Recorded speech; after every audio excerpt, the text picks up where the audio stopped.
Queridos alumnos, queridas alumnas, me alegra mucho volver a mirarles. Bienvenidos y bienvenidas sean a nuestra tercera semana de estudio en esta cursada que es Introducción al Antiguo Testamento. Bueno, estamos avanzando acerca de lo que implica el por qué a veces tenemos ciertas dificultades para poder leer correctamente o entender correctamente el Antiguo Testamento cuando profundizamos más en él.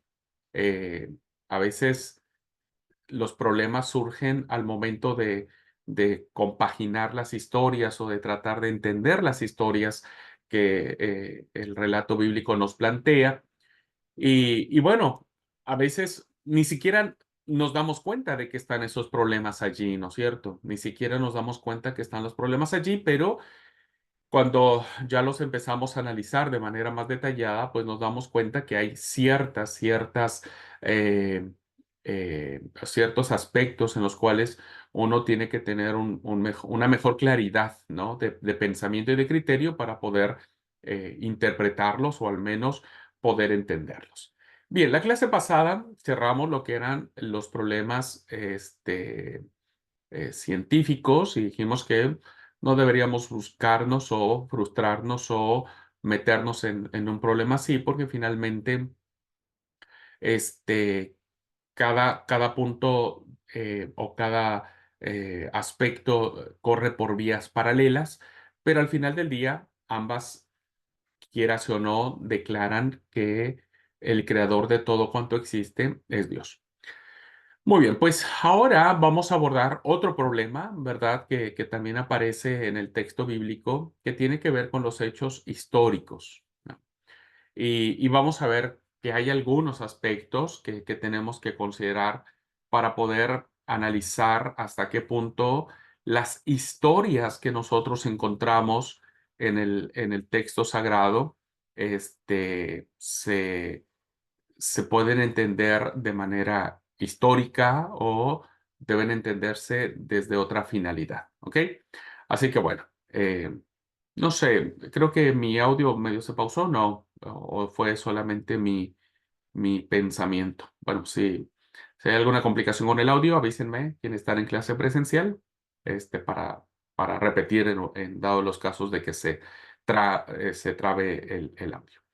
Bien, voy a compartir la pantalla para guiarnos en esta clase y vamos a ver ahora, como dije, lo que se le conoce como los problemas de la historia, en tanto y cuanto algunos aspectos más interesantes. Bueno, paz, querida hermana Lina, bienvenida, Dios le bendiga, gusto en saludarle. Muy bien, pues estamos entonces en esta segunda sección de los problemas que nos plantea la lectura del Antiguo Testamento. Bien, hechos que pasan a veces desapercibidos al lector normal. Se cuenta que hubo este programa que les comentaba la clase pasada, que se llamaba Érase una vez el hombre, donde en este programa se afirmaba, y sin mayor situación de aclarar la situación, que Nabucodonosor fue quien conquista Nínive en el año 612 Cristo. Muchos de nosotros, ¿no es cierto? O principalmente fue un programa que se transmitió en España, se extrañarían en escuchar esto, incluso nosotros mismos. Si alguien nos dijera, che, Nabucodonosor fue quien conquista Nínive en el 612, la verdad es que este, ni lo pensaríamos, ni sabríamos si es un dato correcto o no, ¿verdad? Porque no sabemos.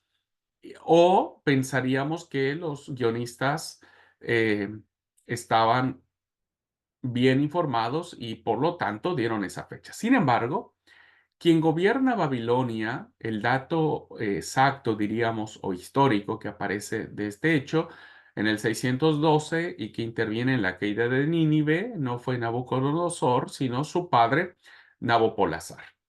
Con este hecho nos damos cuenta que este es un hecho normal, ¿verdad? Que puede pasar incluso hoy en día.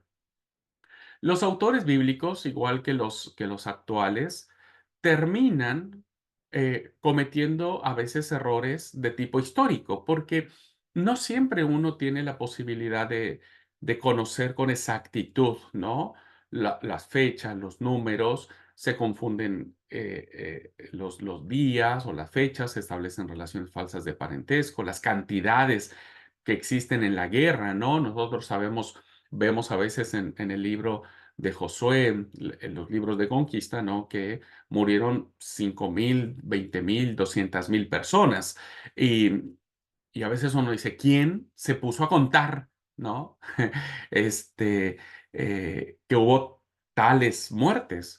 Tal vez no fueron 200,000, ¿no es cierto? Tal vez fueron menos que eso, pero la idea de decir 200,000 era como para magnificar un hecho. Así que el lector normal, al igual que cualquier persona que mire un programa de índole religioso, no lo advertiría, salvo que fuera un historiador o salvo que una persona estuviera muy pegada o muy ligada a los hechos que se suscitan. Otras veces, ¿no es cierto? Déjenme un segundito, hermanos. Un segundito, un segundito. Eh,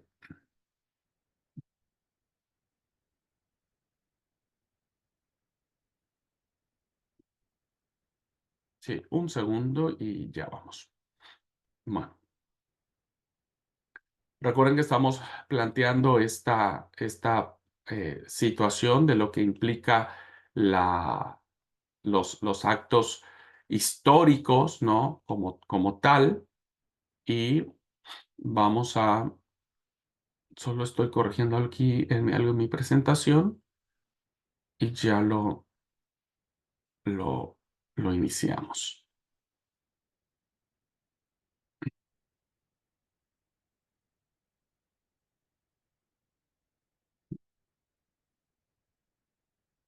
Bueno, un segundo ya termino que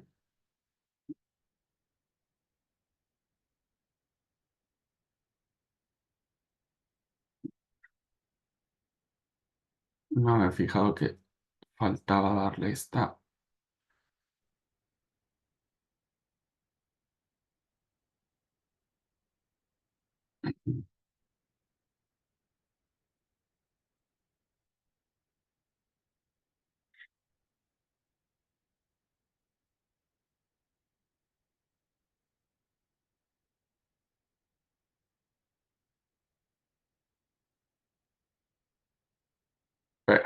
Listo, ya estamos. Bueno,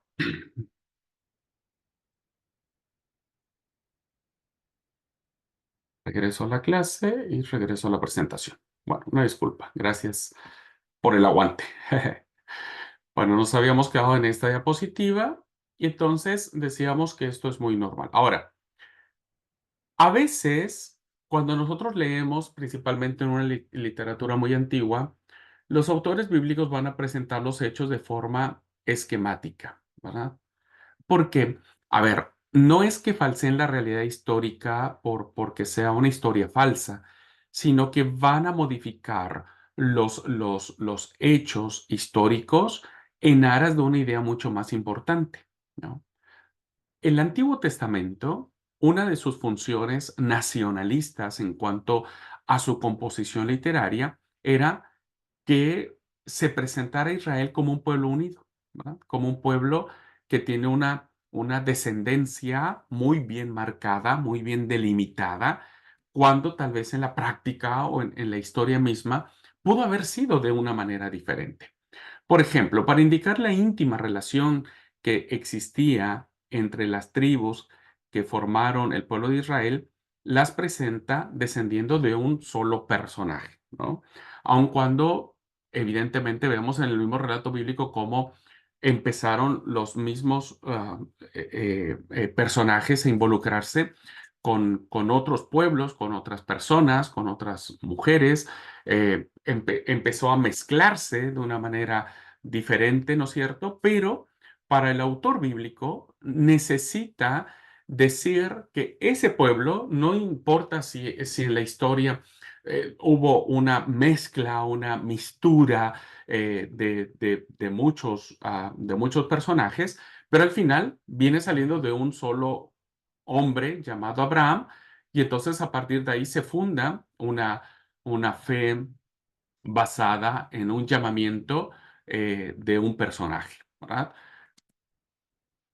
Es como decir que todos los israelitas proceden de Abraham. Podría sonar absurdo, diríamos, como decir que los españoles que residen en Alemania descienden de Juan Gómez, un andaluz que emigró por aquellas tierras en el siglo XIX, o que alguien podría decir que todos los argentinos venimos de un solo personaje, ¿no es cierto? Este, y, y entonces todos los argentinos somos de ese personaje. La verdad que no. Yo puedo sentirme argentino, pero no provengo de esa persona. Eh, por lo tanto, a los autores bíblicos no les interesa la objetividad histórica. Esto es muy interesante porque volvemos a lo mismo. Los modelos históricos que los autores bíblicos establecen son modelos que se ajustaron y se adecuaron a su propia realidad. ¿Ah? Y que además muchos de estos relatos bíblicos provienen de tradiciones orales, que en las tradiciones orales vienen modificándose los eventos históricos y se le va dando cierta forma a esos hechos históricos, se van cambiando ciertos aspectos de esos hechos históricos para darnos una idea principal. En este caso, fomentar la unión entre las tribus. ¿Cómo podemos establecer nacionalistamente que las 12 tribus de Israel eran un solo pueblo? Pues ligándolas a un solo personaje, en este caso llamado Abraham. Y Abraham, más que un interés histórico en el texto bíblico de mencionarlo, es un interés teológico, un interés de unidad entre las tribus, ¿verdad? Entonces, a los historiadores bíblicos, ¿verdad? No les interesa la rigurosidad científica de la precisión de los actos o de los hechos o de los personajes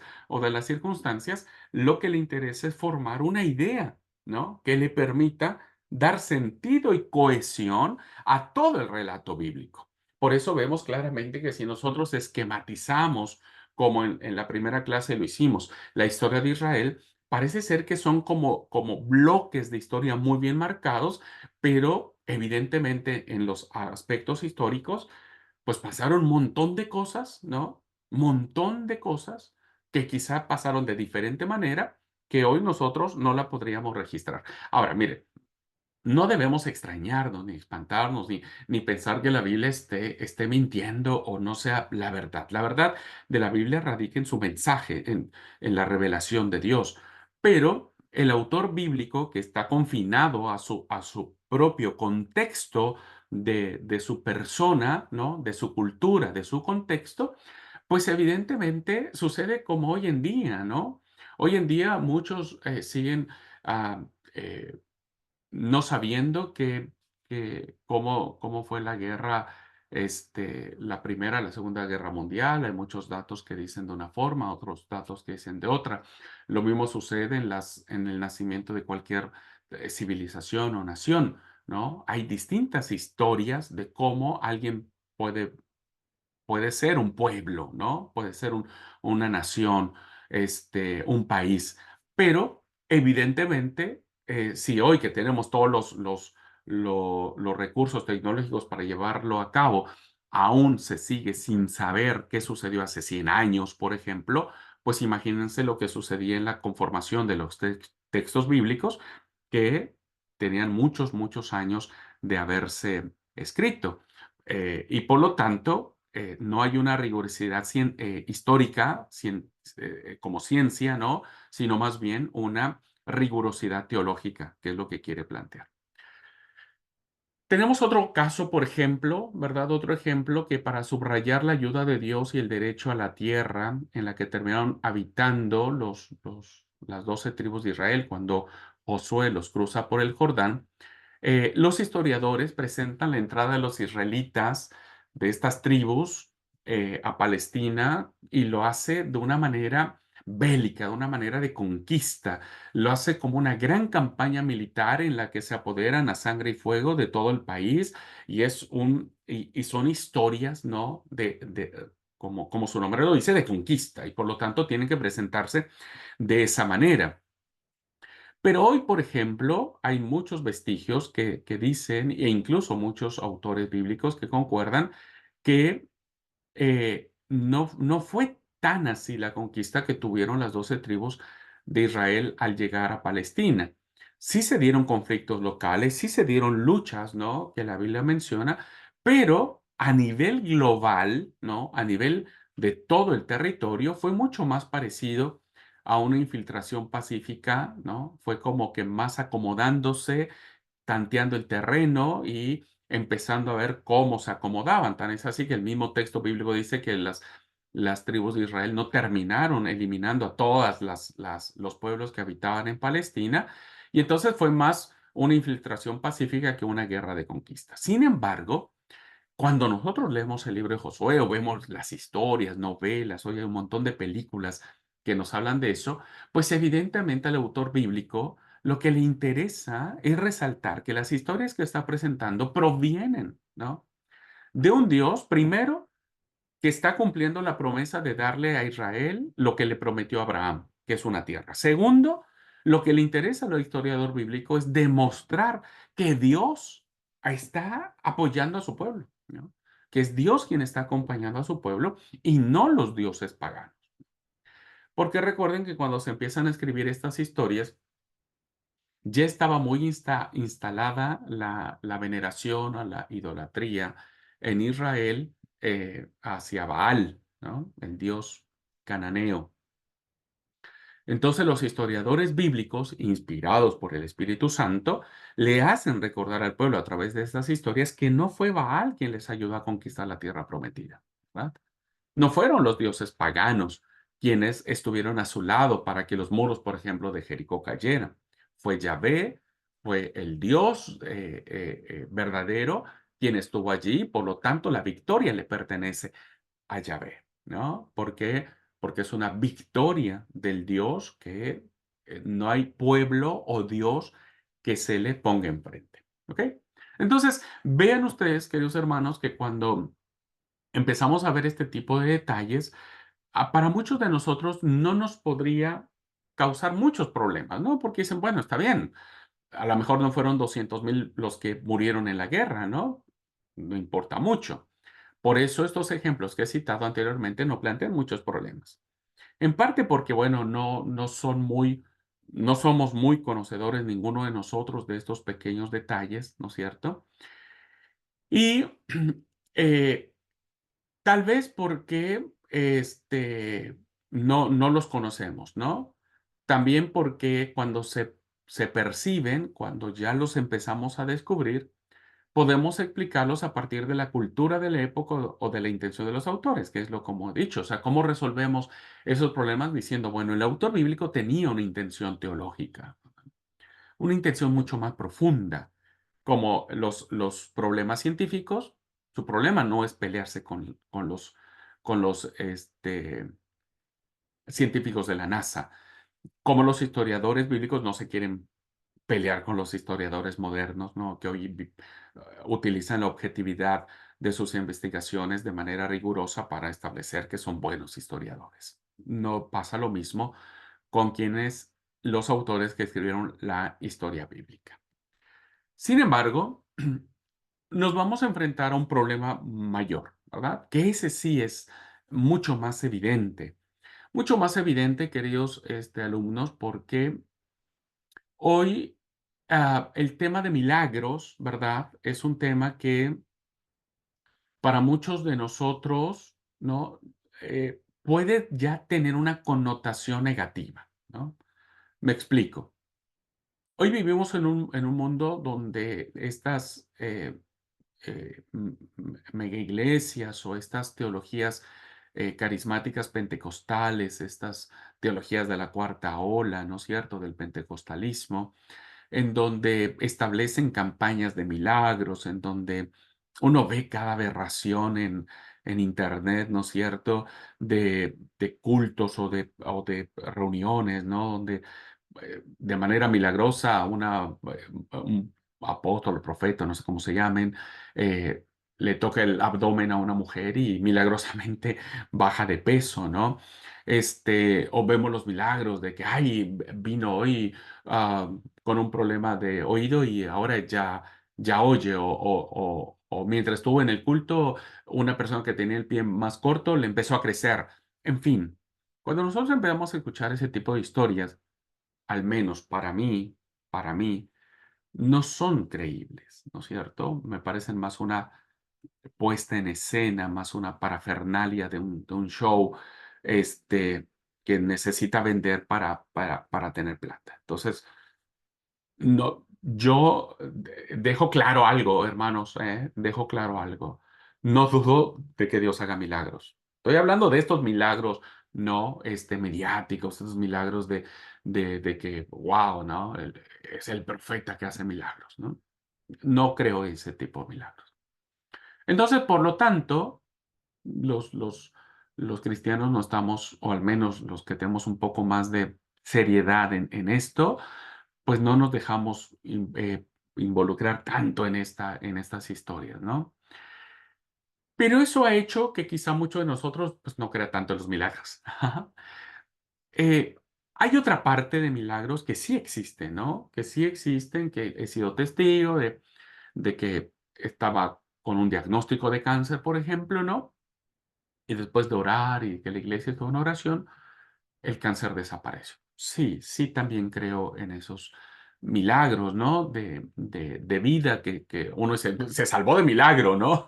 Como diciendo, otras personas por menos de eso ya hubieran muerto, pero esta persona se salvó de milagro. Entonces, sí, sí creo que haya milagros, ¿verdad? Sí creo que hayan estos eventos sobrenaturales en los que creemos que interviene Dios y, y lo hace.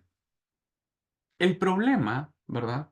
El problema radica en que quizás muchos de nosotros no hemos visto un milagro así grandioso, ¿verdad? Alguien me puede decir, pero pastor, el milagro de despertar todas las mañanas es maravilloso. Sí, interesante observación. Claro, despertarnos a la mañana es un milagro. Pero como es un milagro que pasa todos los días y pasa de la misma forma, pues ya no lo consideramos un milagro, ¿no? Ya no lo consideramos un milagro. Pensamos que es parte de la vida, ¿no? Entonces hay muchos que dicen, bueno, yo qué sé yo le pido mucho a Dios que me sane, por ejemplo, le pido mucho a Dios que sane mi enfermedad que tengo de hace muchos años y hasta ahora no he recibido ningún milagro de Dios, ¿verdad? Sigo teniendo mis enfermedades propias y que cada día se van complicando mucho más. Entonces, para mí, pues no hay como ese milagro que digan, wow, que vaya yo mañana con el médico, ¿verdad? Y me diga, Abraham, vos ya no tenés diabetes, ya no tenés hipertensión, ya estás re sano y no sé qué pasó, pero milagrosamente te sanaste. No, no ha sucedido y, y no, simplemente no ha sucedido, ¿no? Entonces, ahora, ¿por qué nosotros empezamos a hablar sobre milagros, no? No me refiero a los del Nuevo Testamento porque entendemos que en el Nuevo Testamento hay milagros que se realizan por parte de Jesús, pero ya cuando veamos los libros del Nuevo Testamento vamos a meternos al respecto. Tenemos que irnos más atrás, ¿no es cierto? Y vamos a mirar el tema de los milagros en el Antiguo Testamento. Y es bien interesante este tema, ¿verdad? Así que vamos a meternos al problema de los milagros que existen o que se leen estas historias milagrosas, ¿verdad? Que nosotros leemos en el Antiguo Testamento. Otros datos de tipo histórico sí los capta fácilmente el lector de la Biblia y nos desconciertan, nos crean preguntas que nos hacen dialogar con el texto, ¿no? Y la mayoría de ellos están relacionados, fíjense, los milagros están solamente relacionados, o la manifestación de estos milagros que vamos a mirar, están relacionados primariamente, o el núcleo más grande de milagro lo tenemos en los primeros pasos fundantes del pueblo de Israel, principalmente desde que sale de Egipto hasta que llega a Canaán. En ese lapso de tiempo, ¿no? En ese lapso de eventos es donde se va a concentrar la mayor cantidad de milagros. Antes no, ¿no?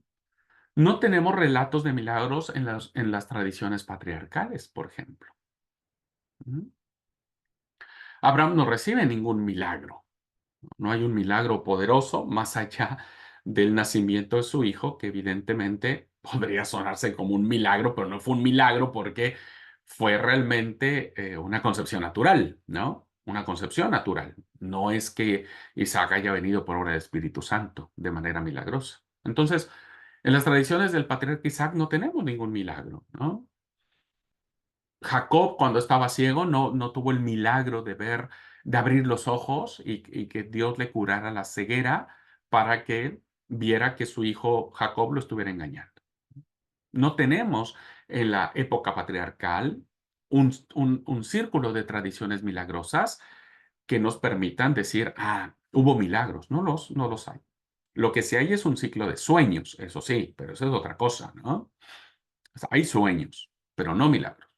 Entonces, los milagros empiezan a partir de la historia de Israel en Egipto, pero no ni siquiera en los 400 años, ¿no? Donde Israel está cautivo en Egipto, no encontramos es más, no sabemos qué sucedió en esos 400 años y por lo tanto no los hay.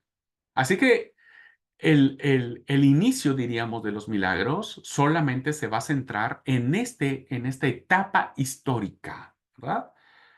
Cuando Israel es liberado de Egipto hasta que llega a la tierra de Canaán y posee la tierra prometida. Estos años, como dije, están marcados por una serie de intervenciones milagrosas. Por ejemplo, las plagas del Egipto. Eventos sobrenaturales, milagrosos que terminan o se suceden para liberar al pueblo de Israel. Cuando el mar Rojo se abre, sigue siendo, ¿no? Las películas nos siguen poniendo en nuestra mente la idea de eso, ¿no? El milagro de que cae maná del cielo, imagínense, ¿no? Cae algo del cielo que se puede comer, ¿no? Las codornices, que en el desierto no hay codornices, en el desierto las aves no vuelan, ¿no? Y que termina siendo un evento milagroso. Que salga agua de una roca, también.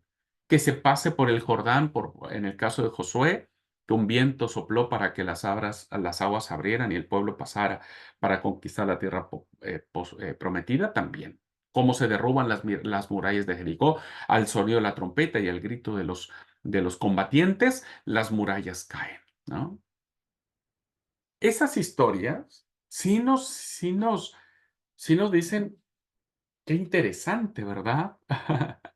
Qué interesante haber vivido ese tiempo y haber mirado esos milagros. O sea, hubieran sido increíbles en nuestra vida, ¿no? Increíbles.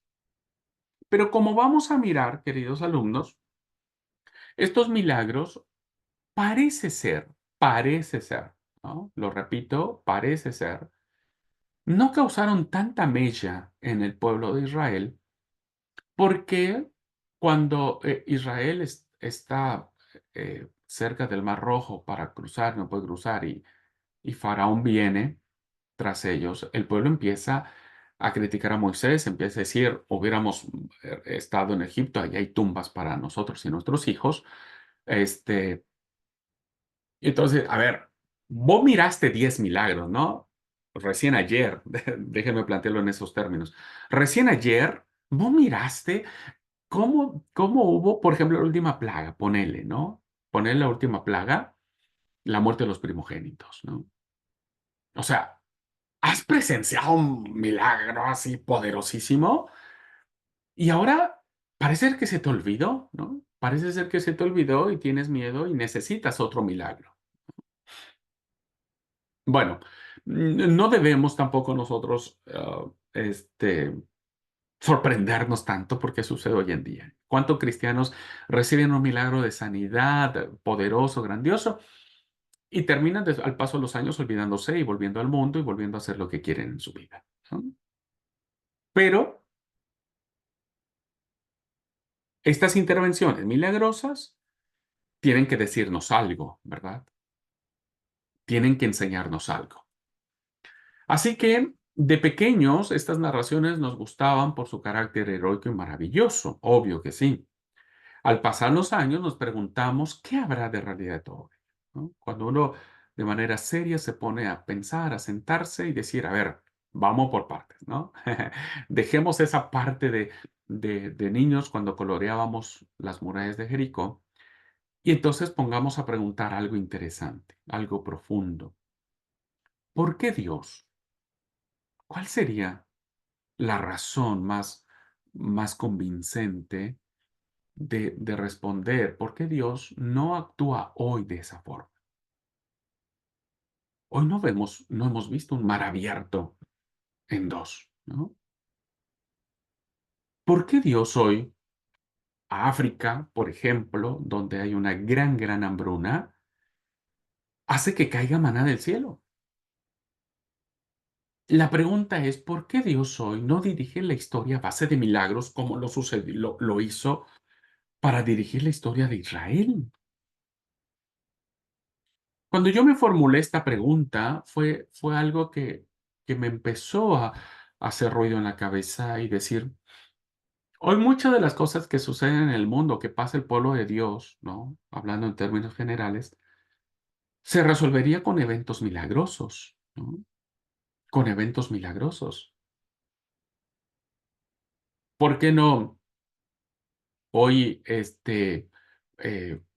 suceden eventos, ¿no? Que hagan que eh, en los países donde no hay agua, pues de una roca salga agua de manera milagrosa y le dé de beber a un montón de personas, ¿no? Porque hoy el pueblo de Dios no tendría este carácter bélico, ¿no? Y de solo gritar y de solo tocar las trompetas, muchas de las cosas sucederían a favor, ¿no? O muchos imperios poderosos eh, eh, que persiguen a la iglesia terminarían, ¿no? Porque serían destruidos. Entonces, ¿por qué Dios hoy no actúa de esta manera? No estoy diciendo que Dios no haga milagros, vuelvo a repetir, creo que Dios hace milagros, en su forma, en su manera, pero esto es una pregunta interesante y muy seria. ¿Por qué Dios hoy no lanza una andanada de milagros, ¿no es cierto? Que haga que el pueblo hoy sea dirigido a través de ellos. Eh, y vuelvo a repetir, no dudo que haya milagros específicos y de circunstancias específicas, pero hablo de manera global, como lo vemos en la historia del Antiguo Testamento. Bueno, la primera explicación, vamos a dar una explicación que se ha pretendido tener al respecto sobre el tema de los milagros, tiene que ver con una interpretación naturalista, ¿verdad? Y dicen, ¿por qué los milagros hoy no existen? Porque los milagros no, no existen como tal. Los milagros son una sucesión de eventos naturales, ¿no? Entonces, cuando una sucesión de eventos naturales se da, válgase la redundancia, por naturaleza propia, le quita el carácter de milagros, ¿no? Ya no es un milagro, ¿no? O sea, es una situación consecutiva, ¿no? Entonces, se puede creer y se puede pensar que los milagros que sucedieron en la Biblia, en el Antiguo Testamento, tienen una explicación con base a los eventos naturales. El ejemplo más claro lo tenemos de un autor llamado Hort, donde él quería explicar cómo se dieron las plagas del Egipto, ¿no? Y entonces él explica que las plagas que nosotros vemos como eventos milagrosos en la salida del pueblo de Israel de Egipto, no son milagros, sino más bien es una sucesión de eventos naturales, ¿no? Una sucesión de eventos naturales. Ujú. Y voy a traer a ustedes cuál es la explicación que Hort da a las plagas del Egipto, ¿no? ¿Cómo las explica él? Y él dice, miren, fíjense, para Hort, las plagas corresponden a una sucesión de fenómenos naturales que se dan uno tras otro. Son fenómenos de la naturaleza. Están dentro de las leyes naturales. Por lo tanto, no son milagros, ¿no? Son eventos naturales. Y Hort hace un intento muy ingenioso para explicar esto. Miren, dice, todo comenzó con una crecida excepcionalmente fuerte del Nilo en los meses de julio-agosto, que da al río un color rojo, intensificado por la presencia de un organismo llamado Euglena sanguínea, donde este organismo absorbe mucho oxígeno y los peces terminan muriendo, ¿no? Que tiene que ver con la plaga de la sangre, ¿no? Donde los peces mueren y Parajor dice que es por la crecida del Nilo, ¿no? Donde se produce este organismo, el oxígeno baja, los peces mueren y el río adquiere un color rojo por lo mismo de este organismo. Bueno, una vez que pasa eso, dice, los peces muertos, perdón, van a infestar los cañaverales y las orillas del Nilo. ¿Qué va a suceder por ese evento natural? Las ranas que originalmente habitan allí huyen, refugiándose en las casas, donde las casas les proveen sitios húmedos y frescos, que es donde las ranas quieren estar. Pero contraen un microbio que se llama el Bacillus anthrax y terminan muriendo, ¿verdad? Y para esto es la segunda plaga cuando las ranas aparecen y después mueren, ¿no? Y dice Horst que esto también se dio en el mes de agosto. Entonces estamos en la segunda plaga. ¿Cómo explica la tercera? La crecida del Nilo va a provocar la proliferación de mosquitos, ¿no? Que para nosotros sería la tercera plaga que a algunos le llaman los piojos y en otras traducciones le llaman los mosquitos. Entonces, para Hort dice que estos mosquitos vienen de manera natural por la crecida del Nilo. Luego, la plaga de las moscas, que es la cuarta plaga, diciembre-enero, la mosca, que es una especie tropical y subtropical que pica a los hombres y a los animales, se multiplica cuando el nivel del río bajó.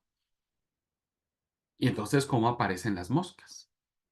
Pero estas moscas desaparecen tan pronto como llega la misma plaga de moscas, ¿no? Entonces, esta cuarta plaga para Hor se da en los meses de diciembre-enero. Luego, la quinta plaga, en una teoría naturalista, dice, en el mes de enero, el ganado va a los pastos y contrae el Bacillus anthrax, ya que la hierba y el suelo están contaminados después de la muerte y putrefacción de las ranas, ¿no? Que es el organismo con el que mueren las ranas. Entonces, cuando mueren, las hierbas y el suelo se contaminan, ¿no? Por eso es que el ganado va a morir. Pero en el delta, donde el rebaño va a los pastos más tarde y las lluvias han lavado mal la tierra, el ganado de los israelitas queda a salvo, que es donde explica que eso solamente sucedía en Egipto y no sucedía así en la región de Israel, ¿no? Ahí muere todo lo que es el ganado. La sexta plaga que habla de las úlceras, ¿verdad?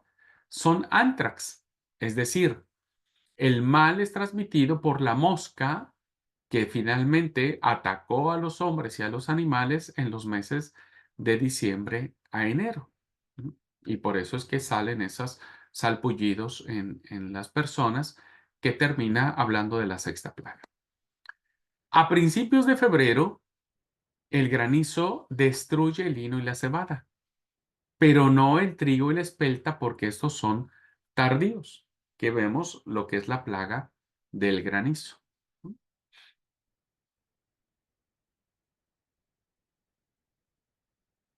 En este año, especialmente húmedo, gran cantidad de langostas emigran de Arabia del Norte a Egipto impulsadas por el viento de levante.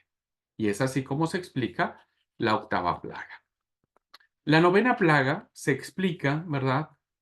La manera en que la crecida excepcional del Nilo dejó un espeso depósito de tierra roja y polvorienta, levantada por el primer siroco del año a principios de marzo.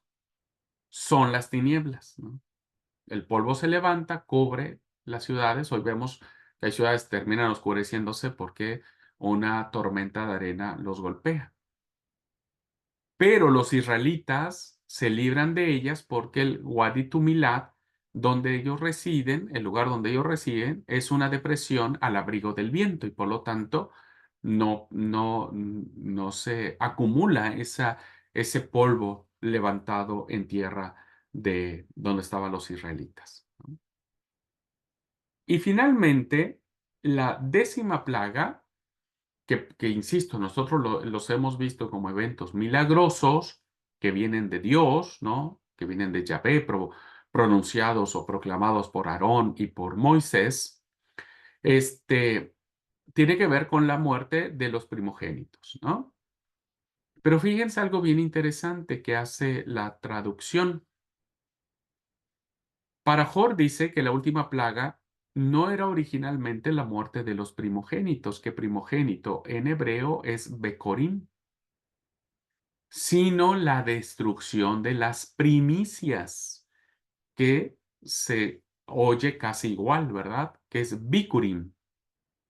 Primogénitos es Bekurim y primicias es Bikurim, que es la primicia de los restos del trigo y de la espelta, que esos son tardíos, que vienen después de la graniza de las langostas. Esta destrucción fue causada por el siroco, por el viento. Los israelitas, al abrigo de ese viento, se libran de esta plaga que son a finales de los meses marzo y abril, ¿no? Entonces aquí cambia porque no es la muerte de personas, diríamos, como tal, sino más bien tiene que ver con las primicias del trigo de la espelta, que terminan acabando con todo lo que significaba el sustento en la tierra de Egipto, ¿no? Vean ustedes entonces, queridos hermanos, cómo se hace esta explicación naturalista que dice todo lo que aparece aquí en el texto bíblico no es otra cosa más que la sucesión de eventos naturales, ¿verdad? Fenómenos naturales. No sucedieron tales milagros, sino son fenómenos naturales.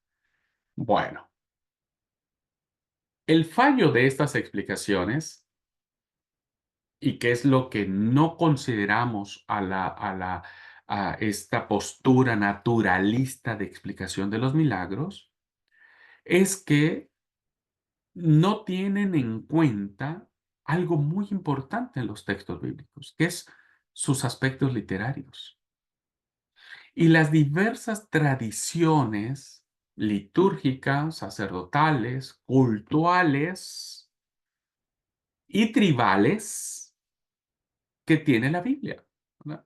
Que tiene la Biblia. Miren, si nosotros tomáramos al pie de la letra, como dice el relato de, de estas plagas, hay hechos imposibles que no se pueden dar en esta sucesión natural de plagas. Fíjense, si todo el ganado muere en la quinta plaga, nosotros leemos, si ustedes van a la Biblia y ven la quinta plaga, que es la muerte del ganado, dice, em, al día siguiente Jehová hizo todo aquello y murió todo el ganado de Egipto, dice la quinta plaga. Murió todo el ganado de Egipto. Pero resulta que en la plaga de las úlceras, ¿verdad? Dice que las úlceras cayeron en los hombres y en las bestias por todo el país. Entonces la pregunta es, si todo el ganado muere en la quinta, ¿cómo pueden tener úlceras en la sexta? Que ya vimos, las bestias, y ser afectados por el granizo en la séptima, porque en la séptima dice, em,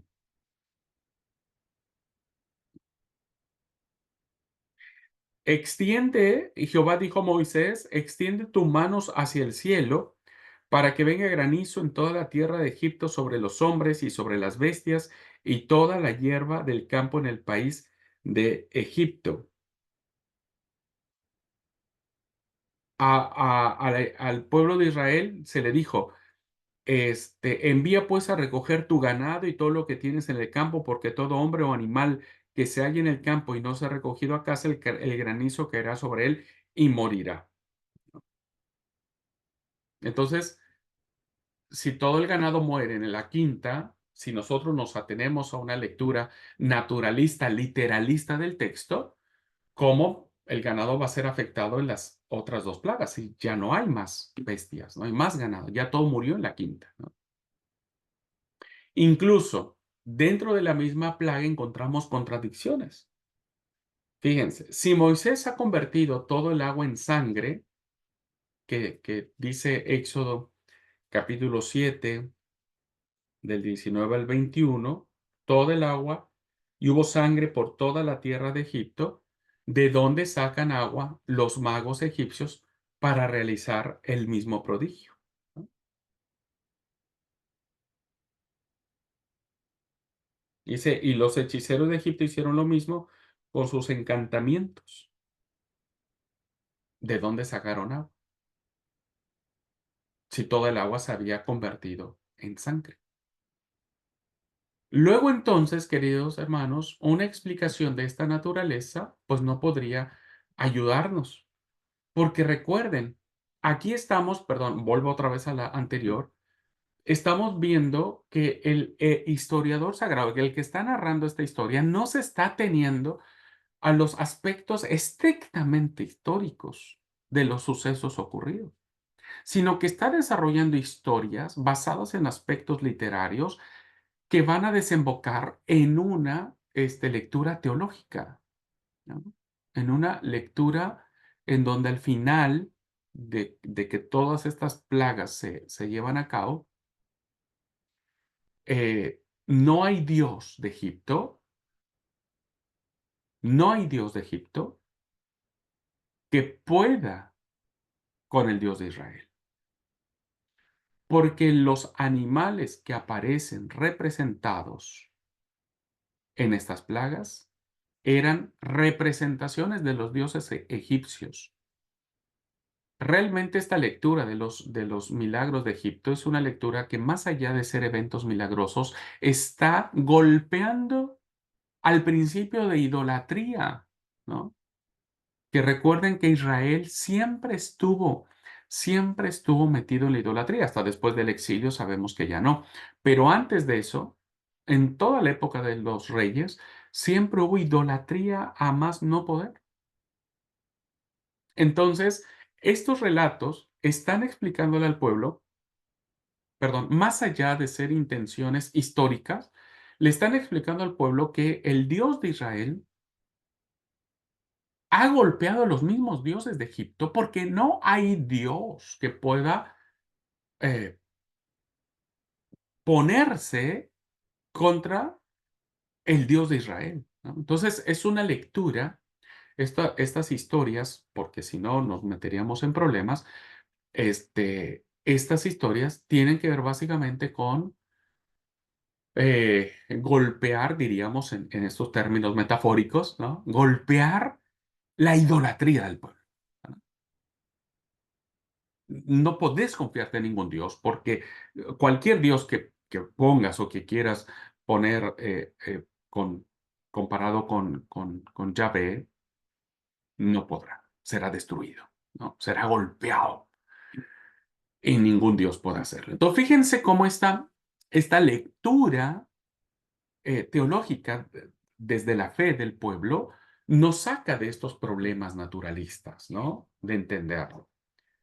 Un argumento más a favor de lo que estoy diciendo tiene que ver cómo los autores bíblicos después interpretan el tema de las plagas. Fíjense, El libro del Éxodo no es el único libro que ofrece la tradición bíblica de estos sucesos, para nosotros milagrosos, para el pueblo con una gran enseñanza que va en contra de la idolatría, ¿no?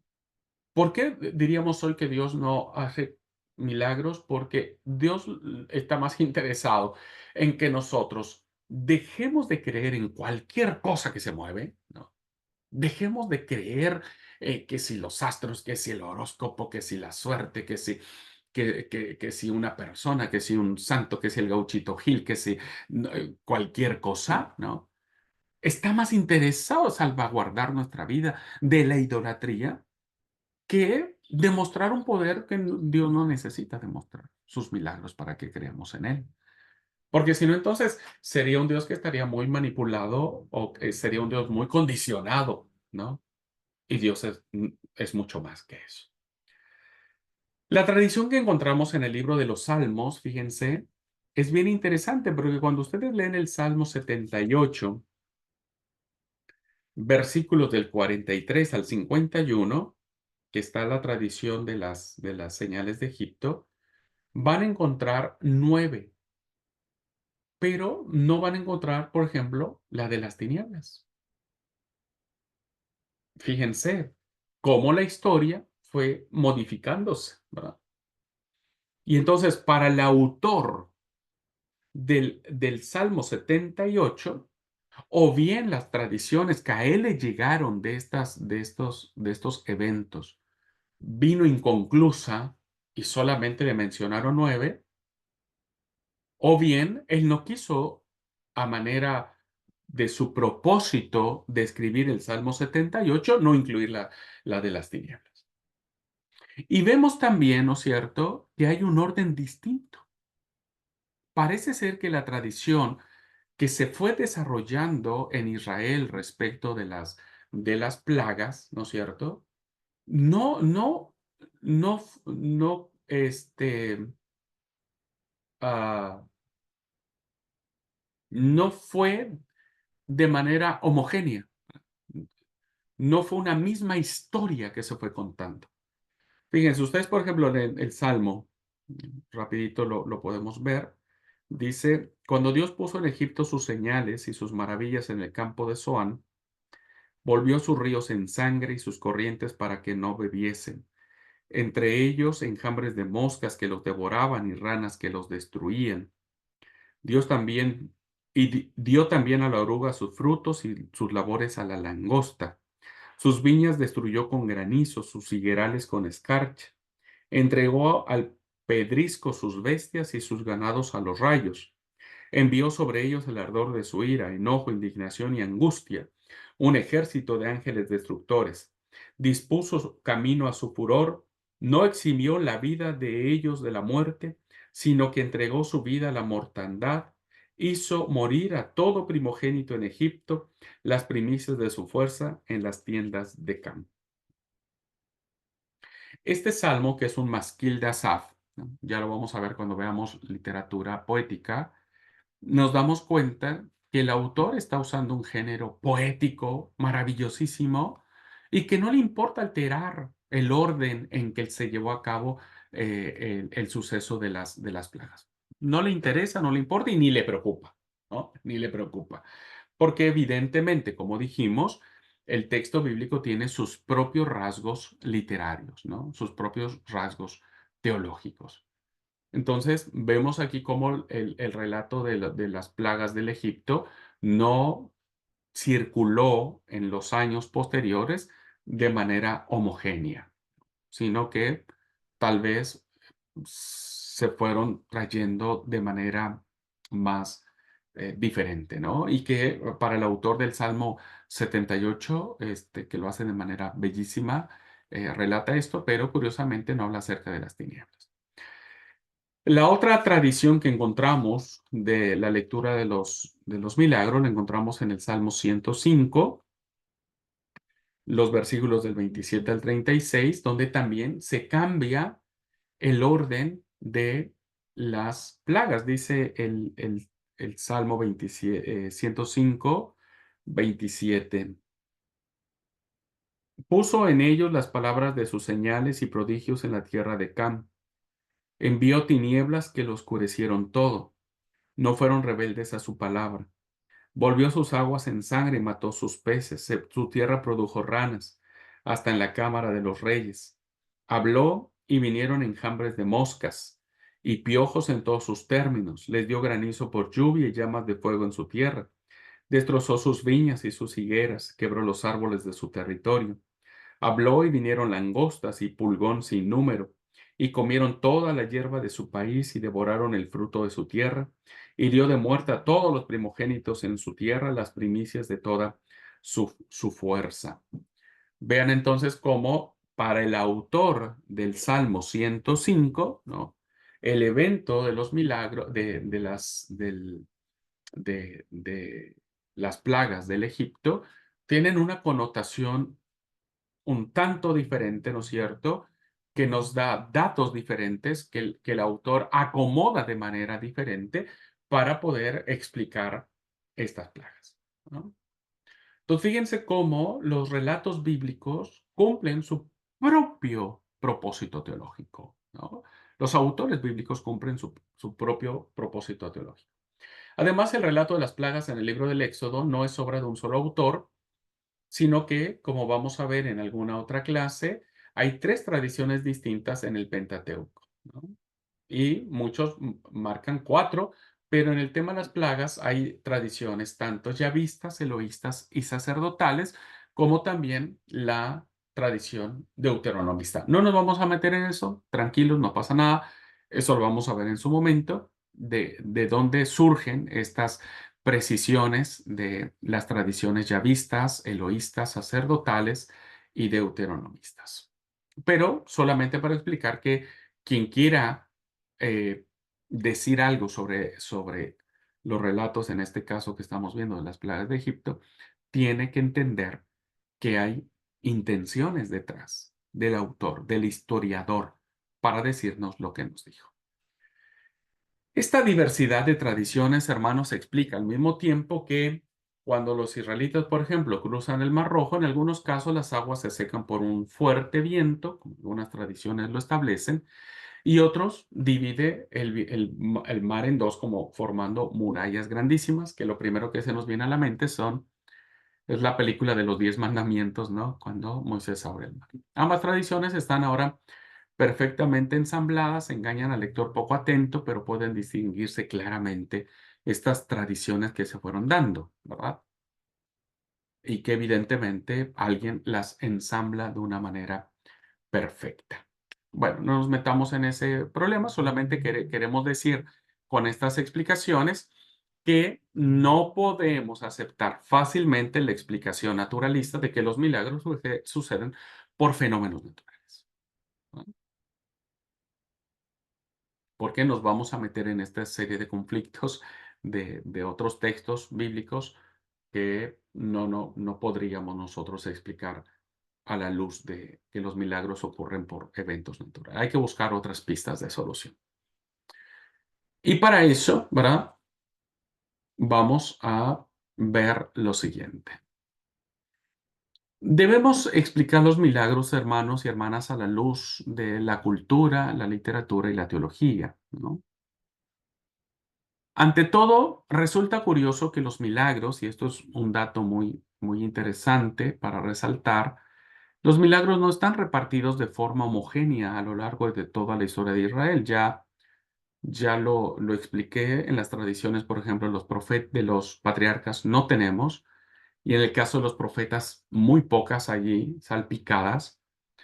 Eh, Solamente podemos concentrar la aparición o el desarrollo de milagros que se realizaron en tres momentos. Primero, cuando se empiezan a contar los orígenes del pueblo de Israel. Ahí vemos milagros, ¿no? Estos eventos sobrenaturales de los que hemos hablado. Segundo, las tradiciones de los profetas del norte, ¿verdad? En el caso de Israel, el reino del norte, con los dos profetas Elías y Eliseo, que son tradiciones de profetismo milagroso, diríamos, ¿no? Pero no tenemos más que eso, ¿no? Tenemos solamente a dos profetas en el norte, aun cuando sabemos que el reino del norte vivió mucho tiempo, ¿no? Digo, mucho tiempo, lo suficiente como para que hubieran ocurrido mucho más milagros. Solamente aparecen en el tiempo de Elías y Eliseo. Y finalmente tenemos en el segundo libro de los Macabeos también, ya en la época griega, en los libros apócrifos, también unos milagros que aparecen. De ahí en fuera, uno que otro milagro lo encontramos ahí en la época de los reyes, pero no hay más que eso, ¿verdad? El núcleo de los milagros aparecen aquí. Y entonces podemos decir que la explicación es distinta en cada uno de estos casos, ¿no? Pero siempre siempre ayuda a tener en cuenta los factores culturales, es decir, lo que los historiadores bíblicos estaban influenciados al momento de escribir esa historia, literarios, porque hay intenciones. Cada autor bíblico tiene una intención de redactar la historia de acuerdo a su propia cosmovisión, ¿no? Y teológicos, porque cada uno quiere revelar a Dios de una manera, de la manera de su propia comprensión. Entonces, cuando nosotros abordemos un texto bíblico, no podemos pasar por alto estos factores, ¿verdad? No podemos pasar por alto estos factores. Es decir, no podemos leer una historia de Israel del Antiguo Testamento a la luz de nuestras cosmovisiones, ¿no? Tenemos que verla siempre pensando en ellos. Voy a poner dos ejemplos, ¿verdad? Dos ejemplos que nos van a permitir a nosotros entender claramente cómo diferenciar al momento de saber por qué estamos ante la presencia de una narración milagrosa, pero que tiene una intención teológica, que tal vez, no se llevó el milagro tal y como lo hemos leído, ¿no? Bueno, vamos a verlo. Vamos a ver la primera etapa que tiene que ver con los orígenes del pueblo, ¿no? Cuando Israel empieza, como les dije, empiezan los relatos de los milagros a partir de cuando Israel es sacado de Egipto, ¿no? De la esclavitud de Egipto. En cualquier país, los orígenes del pueblo, ya sea de los romanos, los griegos, los persas, ¿no?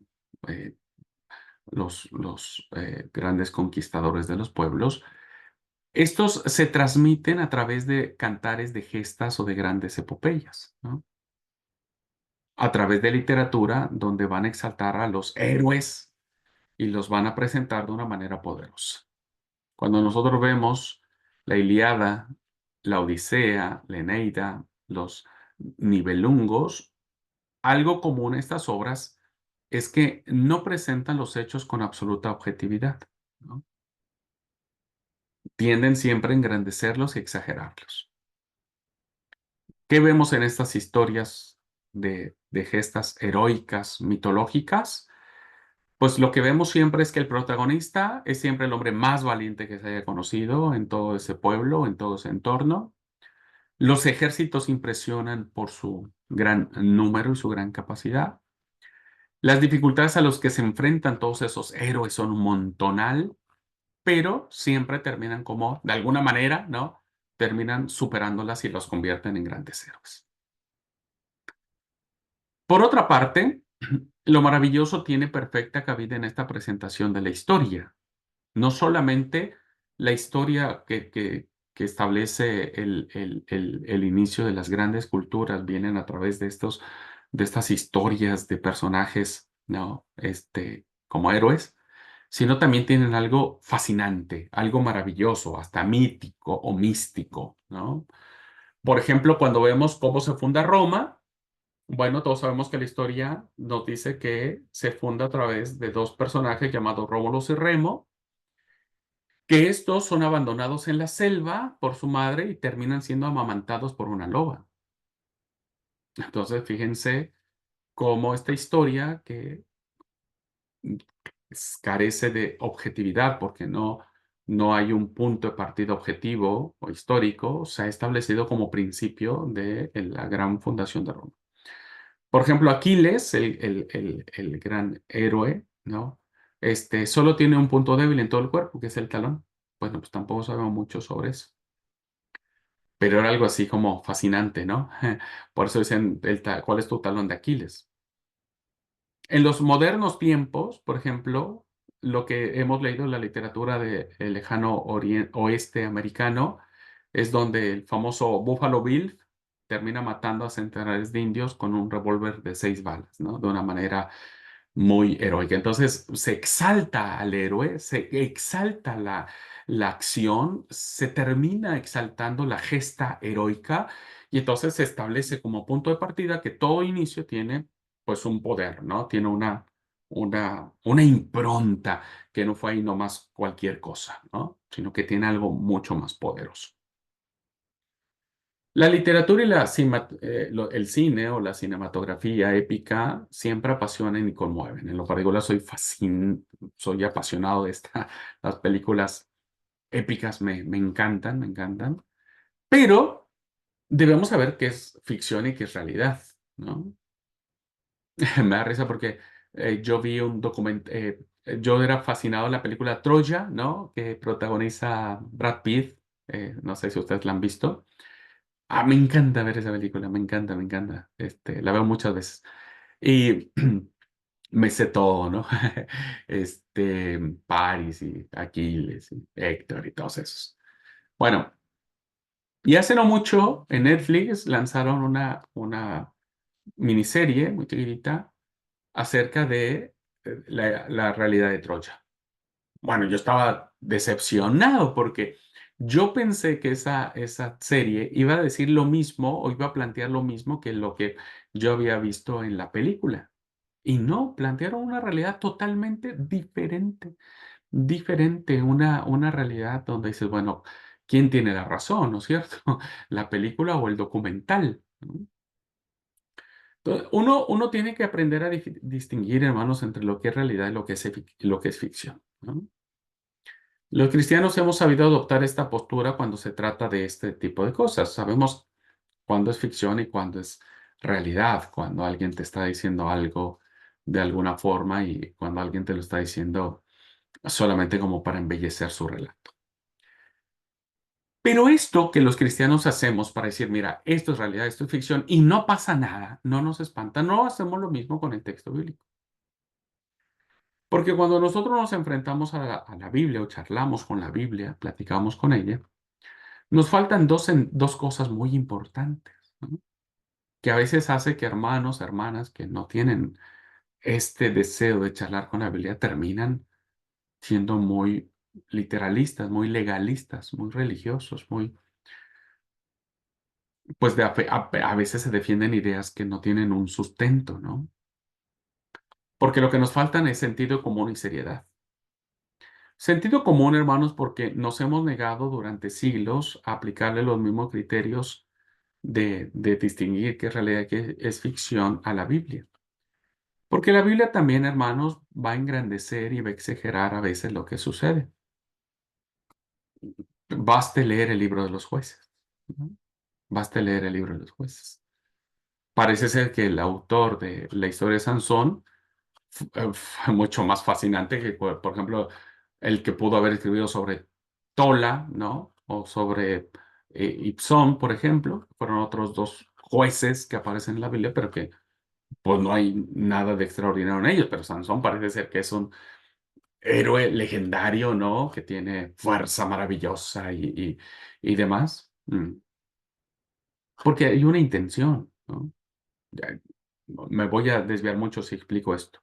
Y a veces la Biblia cuenta cosas que tuvieron lugar de forma muy distinta, al menos, pero la culpa no la tiene la Biblia. Eso quiero decir, ¿no? No es que la Biblia esté mal, quienes hemos estado mal somos nosotros, que la hemos leído o la hemos abordado o nos hemos encarado a la Biblia desde nuestros lentes, desde esta óptica, desde este paradigma. Y entonces, a veces, insisto, la Biblia no es quien ha tenido este problema, nosotros somos quienes lo hemos tenido, somos los quienes lo hemos tenido. Pero a veces nos falta seriedad, primero tantito sentido común para poder entender esto, ¿no? Y nos falta seriedad porque Como en el caso de los temas científicos, nos hemos atenido a unos textos y explicamos unos y otros preferimos que no se nos pase o no sabríamos cómo explicar. Así que traigo a la clase dos ejemplos, ¿no? Dos ejemplos muy rápidos que serán como la punta de lanza para explicar esto. El maná, ¿no? Y la guía divina por el desierto. Ujú. Vamos a ver el primero. ¿Quién no ha escuchado hablar del maná, no es cierto? Como una especie de milagro, es decir, si era milagroso, porque yo del cielo solamente he visto caer.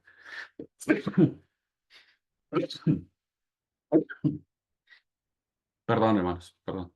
Del cielo solo he visto caer lluvia, nada más, pero nada que se coma, ¿no? Nada que se coma. Entonces, para nosotros ha sido un relato milagrosísimo. Miren, si ustedes son curiosos y abren su Biblia y se sitúan en el relato que nos habla, este relato aparece en el capítulo 16 del libro del Éxodo. No lo vamos a leer todo, no lo vamos a leer todo, pero sí es muy importante que ustedes lo puedan revisar tranquilamente después de la clase, ¿no? Entonces, ¿qué nos habla el capítulo 16 sobre este evento milagroso? ¿No? Vean cómo lo plantea. Primero, según el versículo 4, dice que el pueblo tiene hambre, ¿verdad? Y Dios le promete al pueblo pan del cielo. El versículo 4 dice, y Jehová dijo a Moisés, he aquí yo os haré llover pan del cielo. ¡Wow! ¡Qué lindo! Ya es ese tono, esa expresión, ya es un milagro en sí. Llover pan del cielo, ¿no? Nadie ha visto llover pan del cielo. El pueblo saldrá y lo recogerá. Así es que el pueblo tiene hambre, pero Dios dice, tranquilos, yo haré descender pan del cielo. Ojo con eso, con esas expresiones. Pero ya en sí mismo, que caiga, que llueva pan, ¿no? Incluso así lo dice, llover pan del cielo. Hace una comparación, lluvia, agua, pan, nada que ver. Sin embargo, el pan en forma de lluvia es abundante, ¿no? No le dijo rocío, dijo lluvia. Entonces es mucho, ya es milagroso. Luego, ¿qué otra cosa vemos nosotros acá? Vemos, por ejemplo, que ese pan que va a caer del cielo es un pan tan maravilloso, que incluso va a respetar el sábado, ¿ah? Y no va a caer en el séptimo día. Aquí ya entra en juego otra institución maravillosa, que es el sábado, ¿no? Que como vimos, el sábado es creacional. El sábado alguien lo colocó en el primer relato de la creación. Entonces, fíjense que el sábado, al ser creacional, al ser el sábado más importante, incluso el maná no va a caer en sábado. Acto milagroso, ¿verdad? Dice el versículo 26 y 27. 6 días lo recogeréis, mas el séptimo día es día de reposo, en él nos hallará. Y aconteció que algunos del pueblo salieron en el séptimo día a recoger y no hallaron este pan. ¿Mm? Entonces, fíjense cómo esta, esta contraposición de dos cosas maravillosas, pan del cielo y sábado, ¿verdad? Hay un respeto sobre el mismo. El sábado sigue siendo algo importante y que incluso este pan no cae en sábado. ¿Cómo nos presenta Éxodo 16 el maná? Es tan sorprendente, fíjense, es tan sorprendente este pan, esta lluvia de pan del cielo, que aunque unos recojan más y otros menos, Al medirlo, al medirlo, cada uno había recogido lo que podía comer. Milagro, ¿verdad? Es un milagro. O sea, yo podía haber recogido poquito y digo, uy, esto no me va a alcanzar. O aquel pudo haber dicho, yo recogí montón. Pero cuando se pesaba, era lo suficiente. No era para guardar, ni ahorrar, ni nada por el estilo. Dice el versículo 17 y 18. Y los hijos de Israel lo hicieron así y recogieron unos más, otros menos, ¿no? Y lo medían por Gomer, y no sobró al que había recogido mucho, ni faltó al que había recogido poco. Cada uno recogió conforme lo que había de comer. Evento milagroso, ¿no? No importa lo que haya recogido, al final, cuando se pesaba, wow, desaparecía. Lo que era menos se ponía más, lo que era más se ponía menos y al menos todos tenían para comer lo que necesitaban. ¿Qué otro aspecto nos habla el capítulo 16 sobre este maná? No extraña que este pan que el Señor da de comer. ¿Vieron el versículo 16 que dice, esto es lo que Jehová ha mandado? Este pan es el que el Señor da de comer. No es nadie, no es Moisés, no es Aarón, no es esto, no es nadie. Dice, esto es lo que Jehová ha mandado. Perdón, el versículo 15, bueno, 15 y 16. Al final dice, y viéndolo los hijos de Israel se dijeron unos a otros, ¿qué es esto? Porque no sabían qué era. Entonces Moisés le dijo, este es el pan que Jehová os da para comer. Versículo 15. Y el 16, y esto es lo que Jehová manda. Es Dios quien lo da. Este dato también es interesante. Es Dios quien lo da. Y si es Dios quien lo da, pues es algo especial. Y debe conservarse para las generaciones futuras. Qué interesante este dato, ¿eh? Fíjese lo que dice el versículo 32 al 34. Y dijo Moisés, esto es lo que Jehová ha mandado. Llenad un gomer de él, es decir, del maná, y guardadlo para vuestros descendientes, a fin de que vean el pan que yo os di de comer en el desierto, cuando yo saqué de la tierra de Egipto.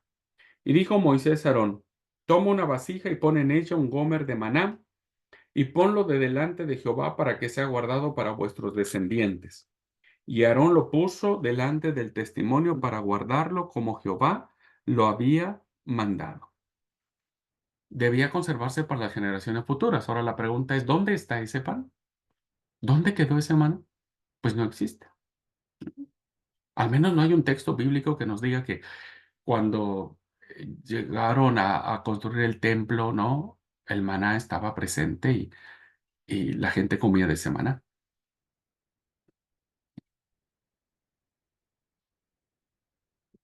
Y algo interesante que habla del relato sobre el maná.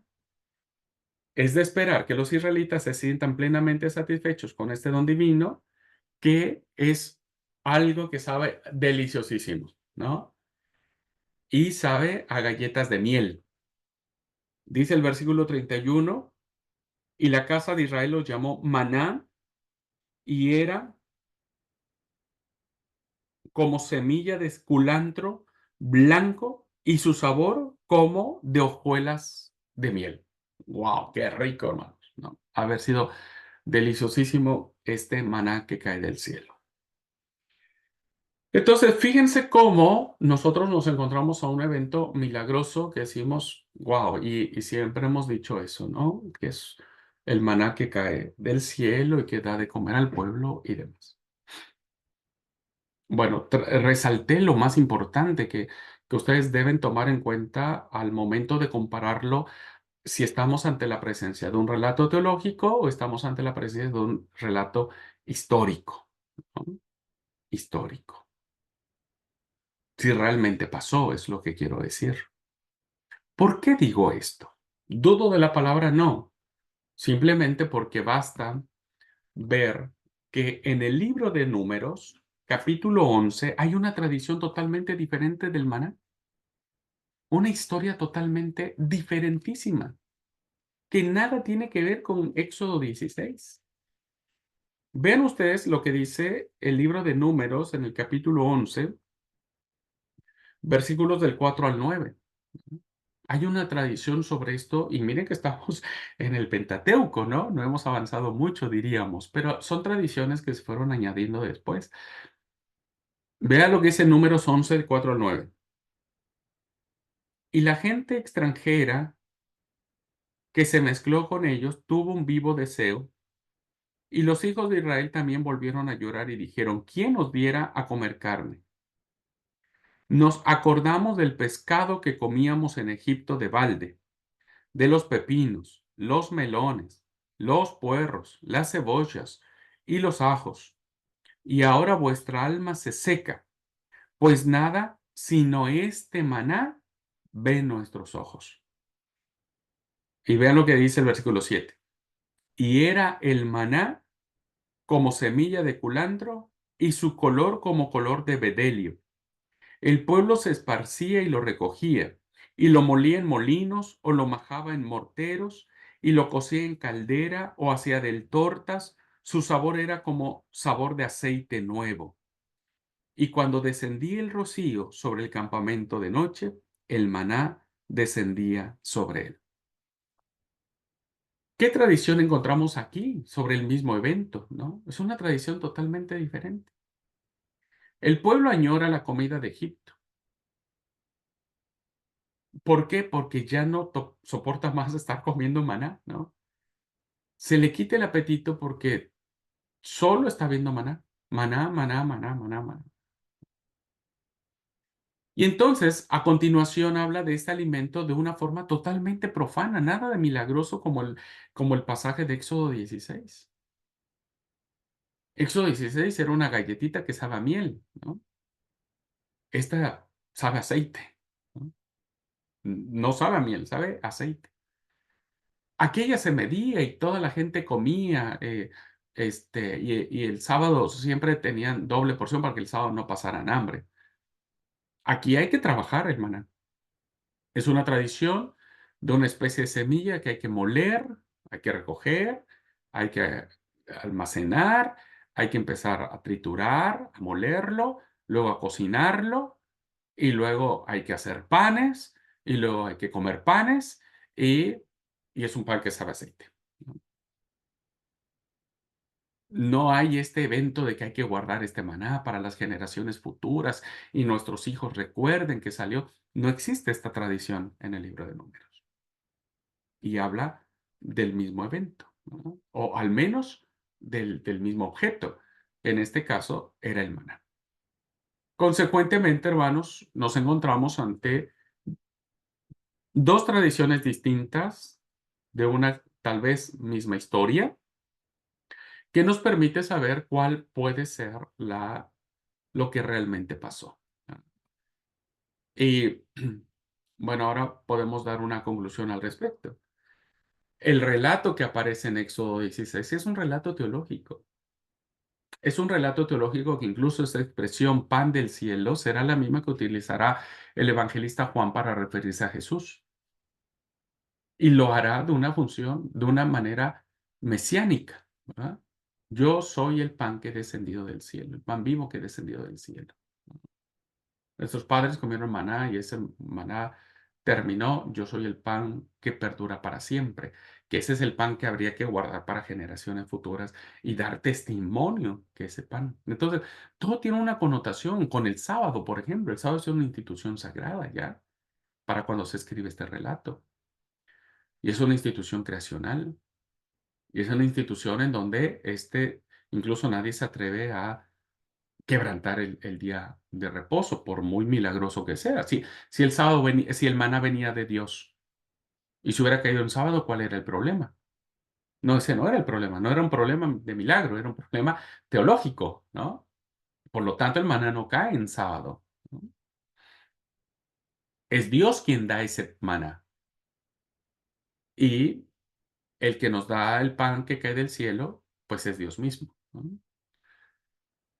Y entonces, y esta tradición de números parece que es la tradición más histórica, o sea, la que realmente pasó, diríamos, en términos históricos, de lo que significaba el maná. Pero esta tradición se conserva en un estrato muy chiquito, ¿no? Son versículos muy pequeños que no se hablan mucho al respecto, pero el autor bíblico quiso establecer esta historia como algo de lo que realmente había sucedido en Israel.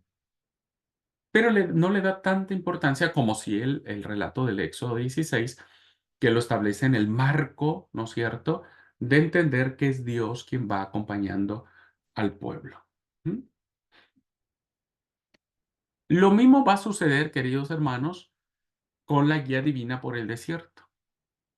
Hemos visto las películas, esa, la nube, de la columna de nube, la columna de fuego. Conducir a un pueblo con mujeres, niños, animales, etcétera, por un lugar desértico, pues resultaba completamente difícil, para no decir imposible. Es preciso conocer ese lugar, calcular las etapas, dónde pueden hacer el sitio de reposo adecuado, dónde hay aguas para tomar, etcétera. Entonces, evidentemente no le iba a ser fácil para Moisés y al pueblo andar en la noche por el desierto, pues sin saber para dónde van, ¿no es cierto? No hay letreros que marquen el camino. Entonces encontramos una tradición que aparece en el capítulo 9, ¿verdad? En donde no hay problema para eso.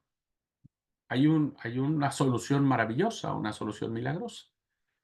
Y entonces dice el versículo, en Números 9, 17 al 23, que cuando se alzaba la nube del tabernáculo, los hijos de Israel partían, y en el lugar donde la nube paraba, allí acampaban los hijos de Israel, ¿no? Al mandato de Jehová, los hijos de Israel partían, y al mandato de Jehová acampaban. Todos los días que la nube estaba sobre el tabernáculo, permanecían acampados. Cuando la nube se tenía sobre el tabernáculo muchos días, entonces los hijos de Israel guardaban la ordenanza de Jehová y no partían. Y cuando la nube se detenía desde la tarde hasta la mañana, o cuando a la mañana la nube se levantaba, ellos partían. O si había estado un día y la noche la nube se levantaba, entonces partían. Es decir, contaban con una nube milagrosa que Dios enviaba para guiarlos. Ujú. Cuando se levantaba la nube sobre la tienda, los israelitas se ponían en marcha, y cuando se detenía la nube, acampaban. Para decir, aquí quedamos. A la orden del Señor se mantenían en marcha, a la orden del Señor acampaban. Es decir, con esta brújula tan privilegiada, con este mapa, pues nadie tendría ningún estrés. Los que hemos viajado a lugares o países que no conocemos es un estrés, porque vos no sabes, aún teniendo letreros o GPS, terminas perdiéndote. Pero cuando llevas a alguien, ¿verdad?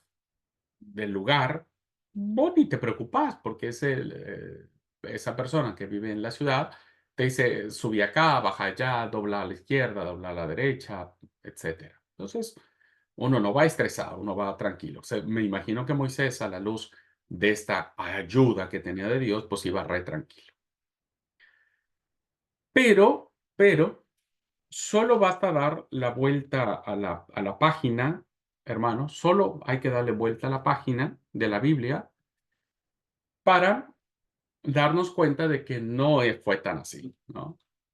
Y que tenemos una historia con una tradición totalmente diferente.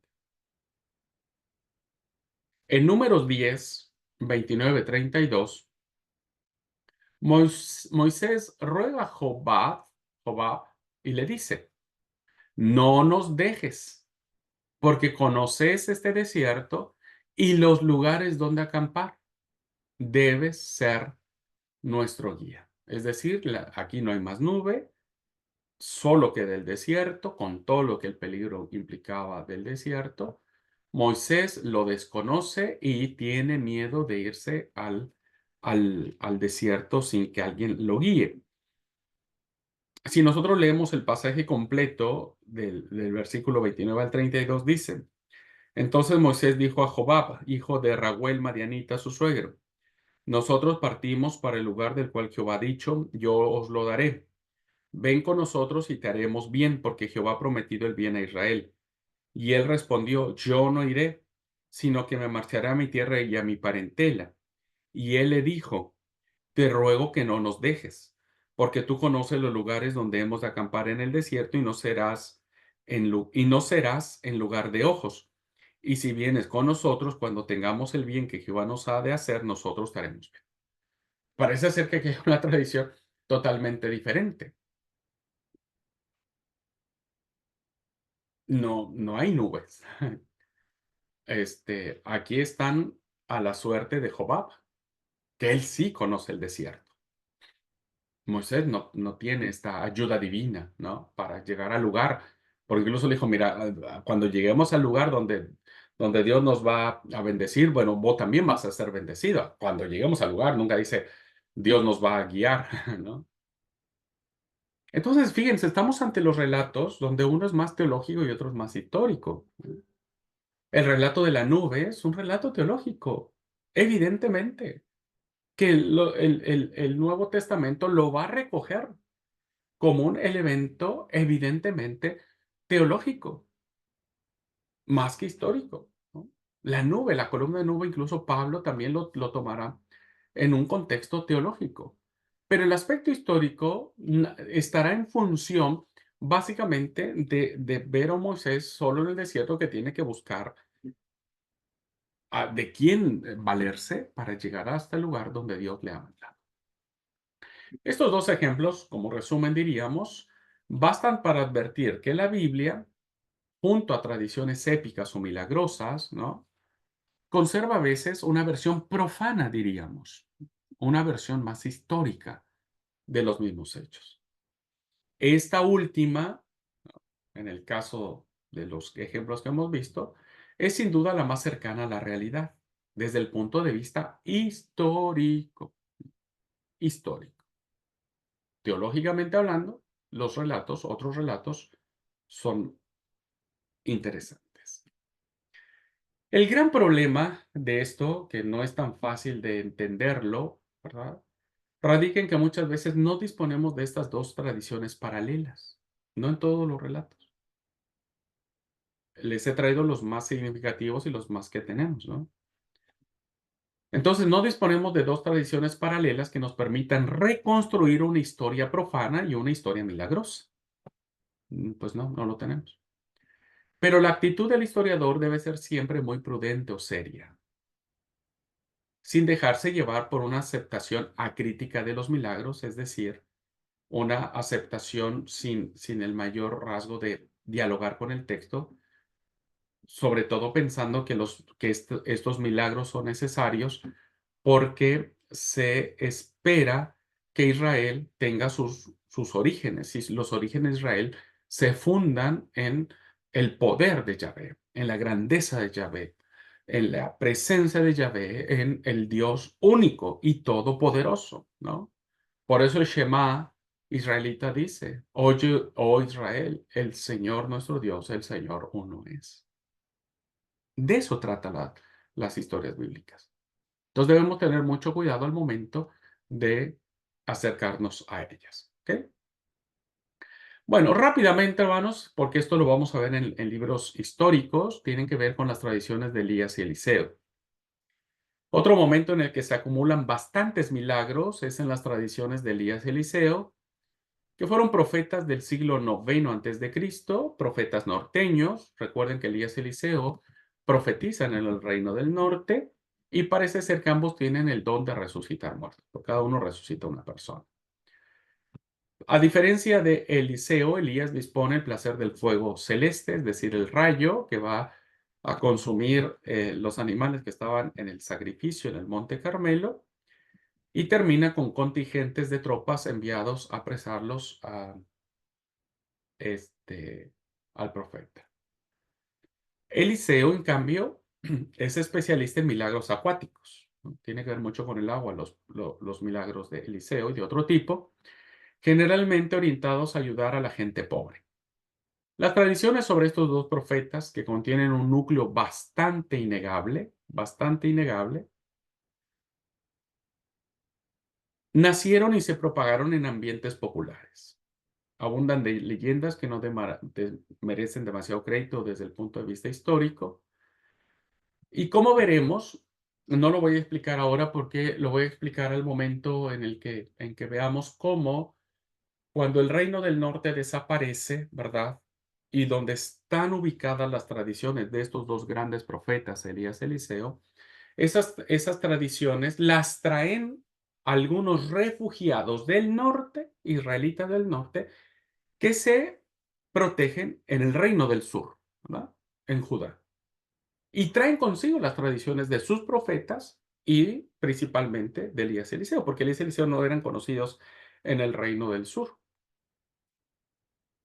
Y entonces habrá ciertas eh, eh, adecuaciones que hagan los historiadores del sur, porque recuerden que no querían a los del norte, ¿no?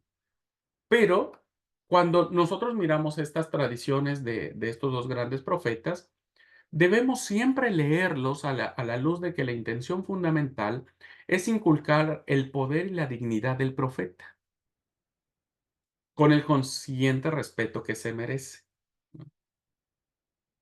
Este tiene que ver mucho con esto, ¿no? Miren, vamos a poner un ejemplo.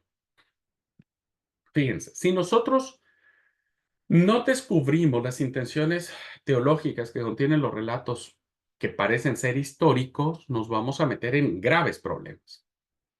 Quien se empeñe en interpretar estas tradiciones al pie de la letra se verá enfrentado a problemas increíbles. Mire, el caso extremo lo encontramos aquí, ¿no? Es un relato que aparece en el segundo libro de los Reyes, capítulo 2, versículo 23 y 24, en donde el profeta Eliseo, a pesar de ser el gran profeta Eliseo, que tenía pues poderes incluso para resucitar, pues al parecer no le alcanzaba estos hechos milagrosos, ¿verdad? Para que le creciera el pelo, ¿no? Ya somos dos, el profeta Eliseo y yo.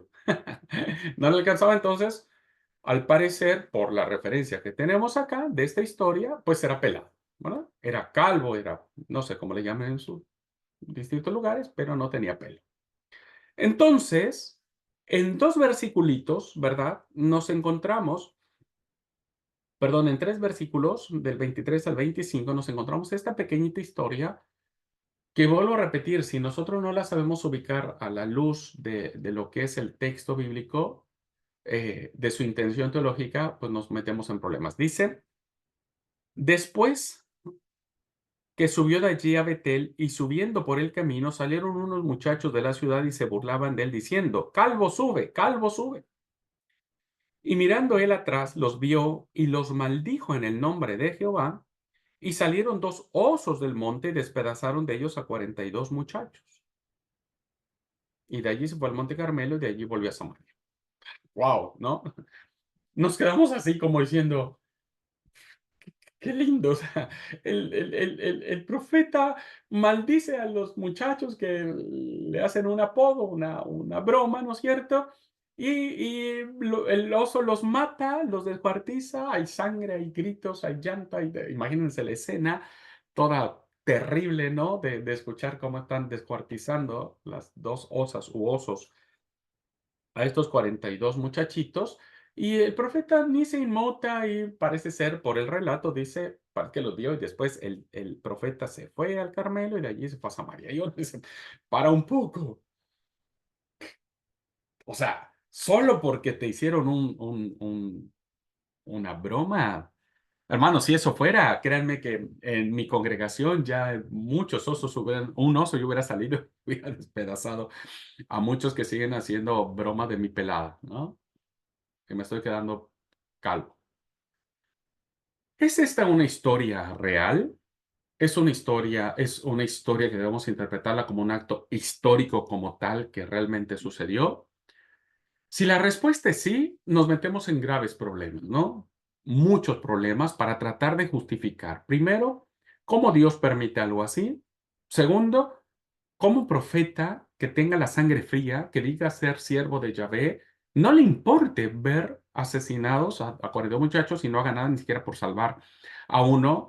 Y nos vamos a meter en graves problemas de tratar de explicar que una broma no puede ser condenada de esa manera. Imagínense, si así Dios resolviera sus problemas que hablan de sus siervos, de sus pastores, de sus ministros, por parte de sus miembros de iglesia, créanme que ya nos hubiéramos quedado sin ningún miembro de iglesia.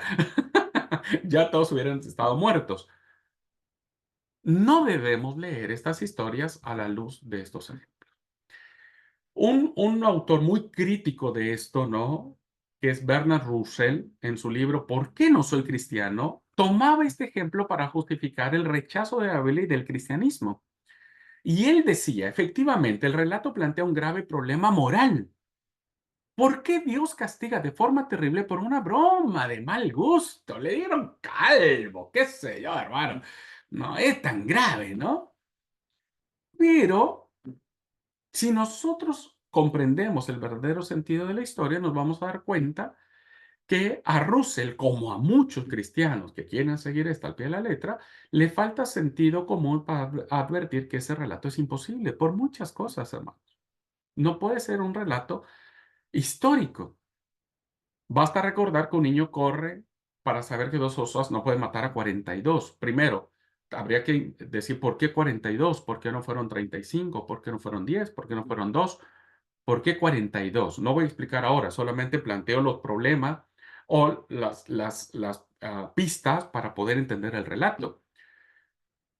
Eh, Mientras una osa está matando a uno, a menos que las osas hayan sido que de Star Wars o de, qué sé yo, de esas osas que se mueven a 1000 por hora, pues pudo haber matado a los 42, pero un muchachito ve que alguien está ahí y el otro corre y demás corren, ¿no?